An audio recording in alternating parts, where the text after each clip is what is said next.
Hello fellow gamers, this is Xbox Gamer Pass, where we play Xbox games and tell you whether or not they are worth downloading.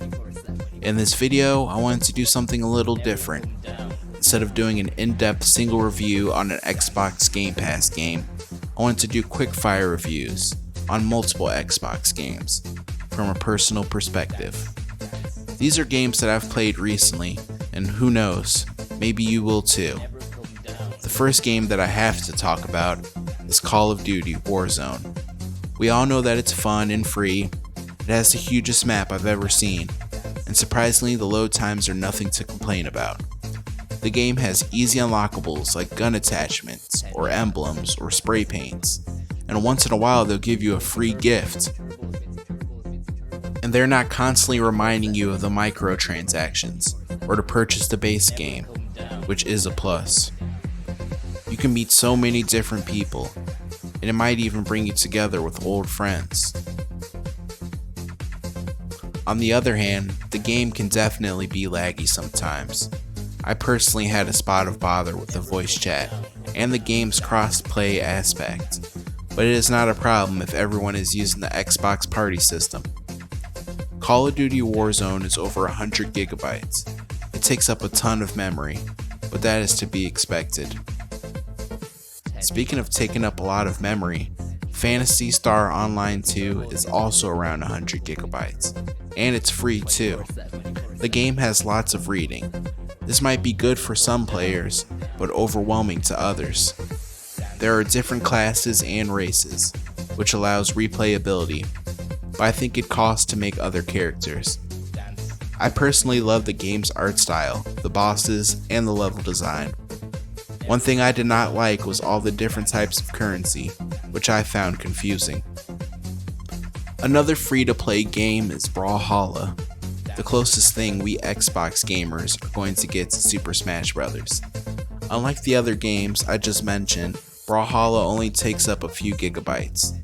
The load times are pretty much non-existent. The game is not as flashy or attractive as Super Smash Bros., but the gameplay style and level design are spot on. The characters have to be purchased, but they give you a select few to play with.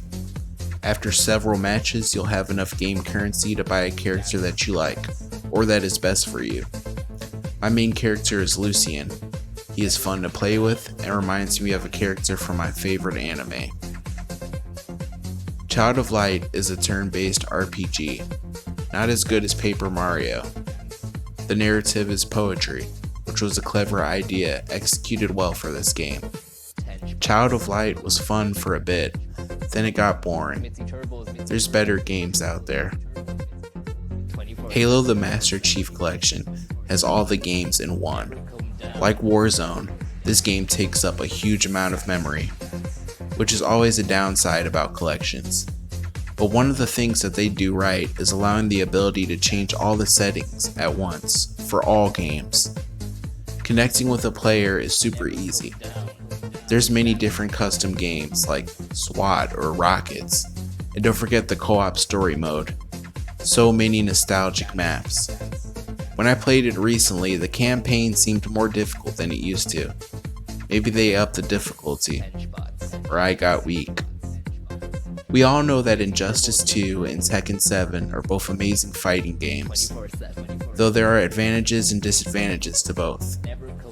Injustice 2 without a doubt has a way shorter loading time than Tekken 7, but personally I think Tekken 7 has the better soundtrack. There are 52 characters in Tekken 7, and 38 characters in Injustice 2. Tekken 7 allows you to move in any direction, but Injustice 2 allows you to interact with the environment. Tekken 7's customization options are much deeper than Injustice 2's.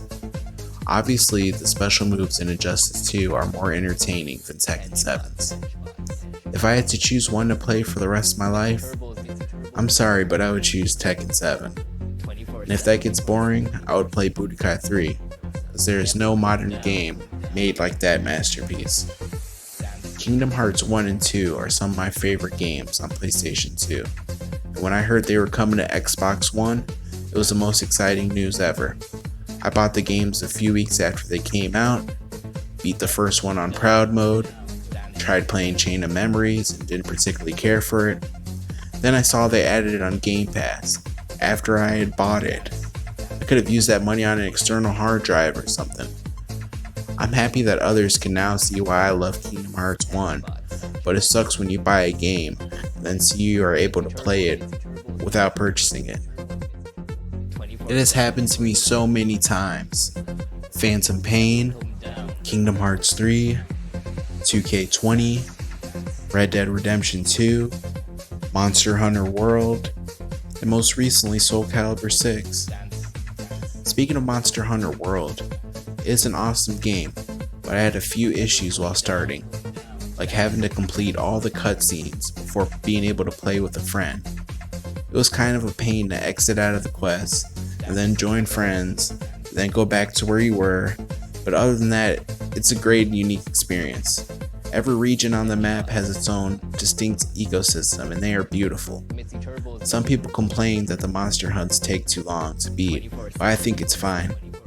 Nothing is more satisfying than breaking the body part that needs to make some super cool monster armor.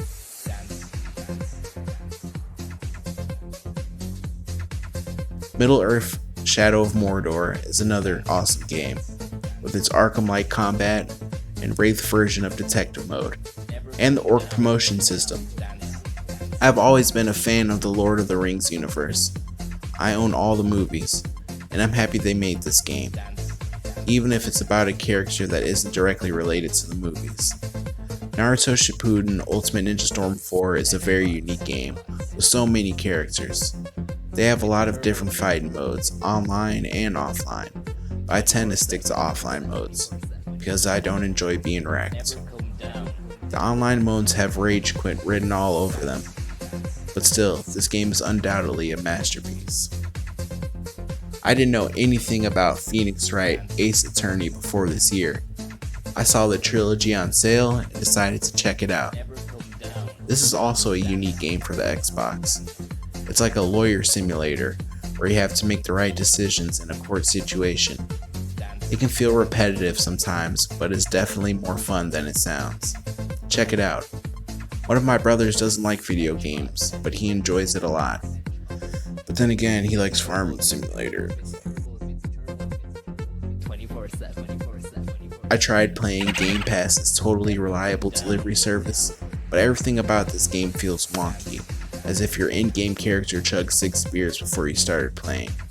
The game has a very simple objective, but it's difficult to carry out because of how wonky everything is. One of my favorite games is Yugioh Legacy of the Duelist. Legacy of the Duelist has thousands of cards for you to collect, and you can play through the story of almost all of the series. This game is for OG duelists and also newcomers. Please check this one out, though I will say Legacy of the Duelist soundtrack has nothing on Duelist of the Roses. Speaking of good soundtracks, Wonder Boy The Dragon's Trap has one of the best soundtracks I've ever heard. I used to listen to it at work. Every song is either a banger or has a chill vibe. The gameplay is solid, very similar to other platformer games, but this game gives you the option to play with retro graphics and retro music, which I thought was a very cool addition.